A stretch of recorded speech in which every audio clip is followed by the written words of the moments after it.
Welcome everybody to my humble home and poorly lit kitchen. A friend of mine just the other day gave me a pretty nice amount of chicken of the woods mushrooms. I have yet to be able to find these. I know that they're easily identified and right now is a great time to find them.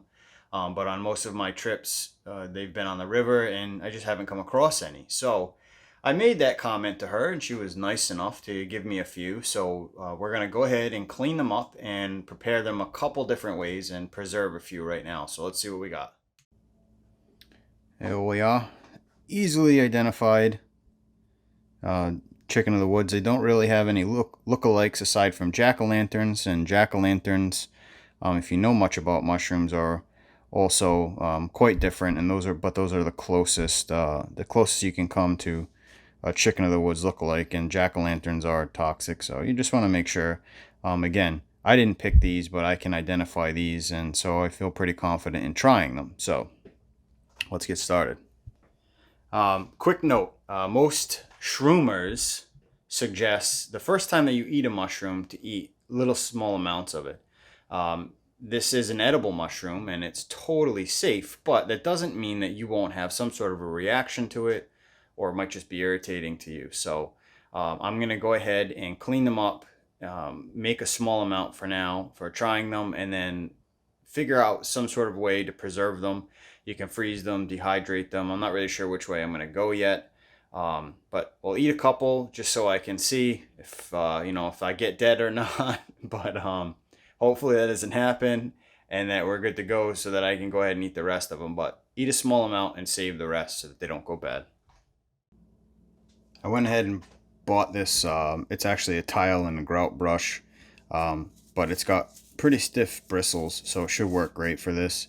I didn't want to take the time to order a mushroom brush, which is just a stiff bristle brush anyways. This was about $3 and should do the trick just fine. So what I've read and saw is that you don't want to use a whole lot of water because these things are like sponges, and you can actually kind of tell just by feeling them. The texture is rubbery, and you can see that this thing gets wet, it's definitely going to soak up the water. So we're just going to go ahead and just dampen the brush as suggested, and give them a pretty vigorous brushing to get off any dirt or any unsavory bits.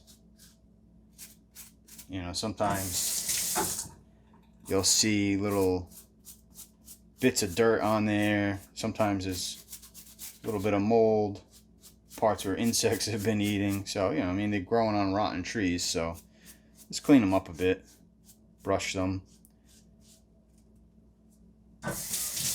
I'm not sure if you're supposed to brush the underside, but we're going to do that. So it's a good bit better. The color is deceiving in the video. It looks like this is the dirty bits here, but it's not. It's just the coloring on them.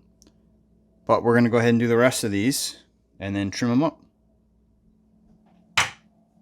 Alright, so there you have it. Pretty well cleaned. Hopefully the color is accurately portrayed in the video. I'm going to go ahead and, now that they're clean, trim them up. Take off the chitinous bits, we'll call them, so that we can, and I think you can save those. So, but we're going to go ahead and just trim that part off. It's the less than savory area of the mushroom. So I'll just cut a little bit back.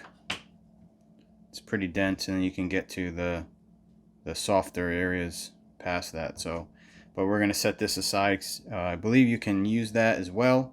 And we'll try making some sort of a veggie stock with it or something like that. So here we go. Let's get this all trimmed up.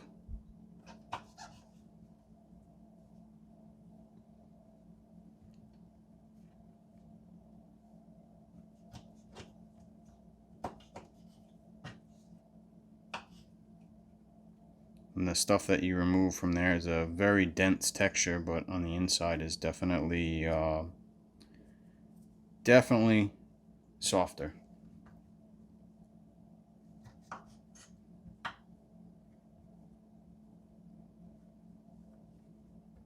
And honestly, you probably could Oops. I don't want to break them apart too much. You probably could eat that part, but I've seen others trim it. So that's what I'm going to do. When in Rome, especially with mushrooms that you have not eaten before, just follow everybody's lead, right? Play it safe.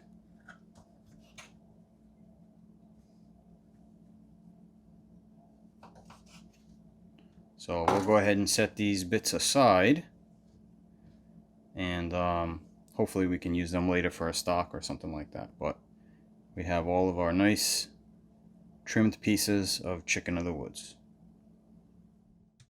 So I've decided to use this little bunch of the smaller ones to be my for my taste testing. So we're going to set those aside, and the pieces that we have left, I'm just going to go ahead and essentially sliver them up, and I think I'm just going to go ahead and freeze them.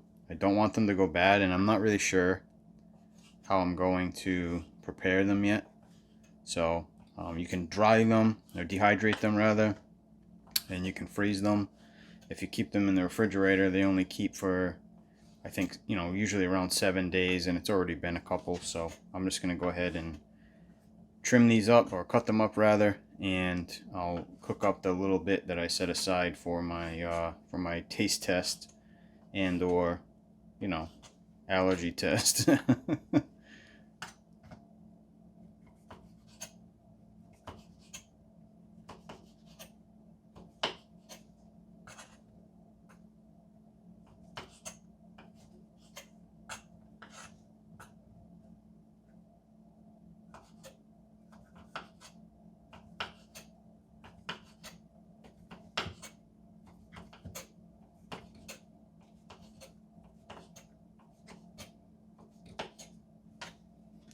And there we go. Nice little pile of chicken in the woods to be bagged and frozen. So I just have them in this quart Ziploc bag here. We'll go ahead and close it most of the way up.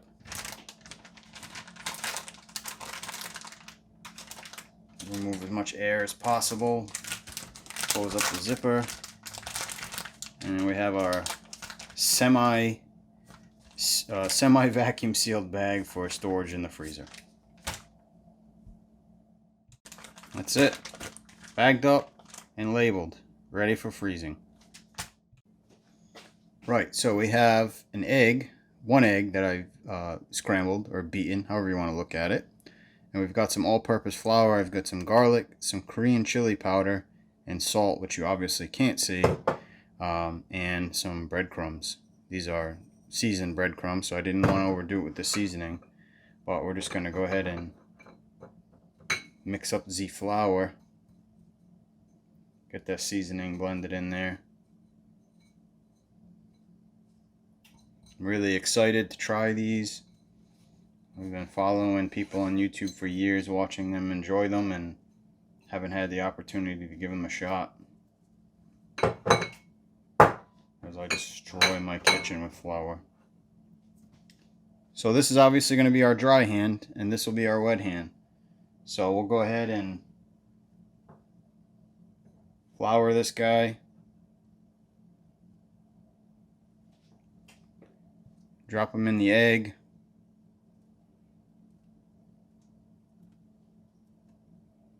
Into the breadcrumbs.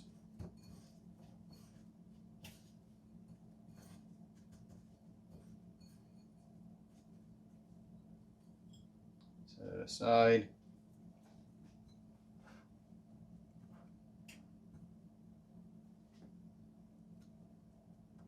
So here we have our breaded, egged, floured, and breaded chicken of the woods. I'll show you what we're going to drop.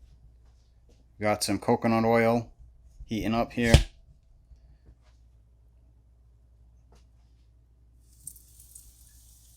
There we go.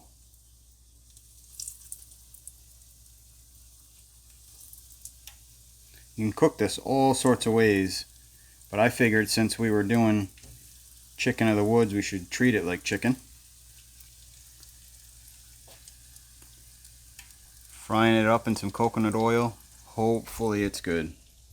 So I'm going to go ahead and cook this pretty thoroughly, and when it's done, I'll go ahead and check back in with you guys for the taste test. Look at that, man. I'm super excited about this. Not only because it's my first time eating chicken in the woods and I'm starving, but it actually looks pretty good. And you know what they say, it tastes just like chicken, so hopefully that's the case. Super excited about how this turned out. Texture is perfect, just like thin chicken. Let's eat.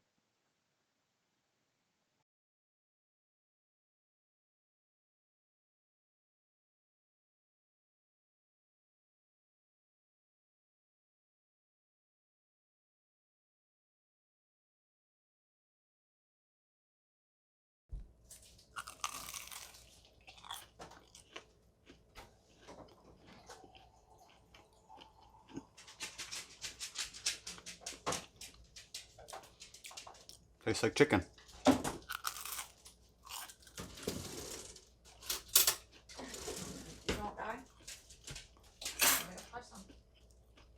You want to try some and be on the YouTube? No. On the YouTube. She's a chicken.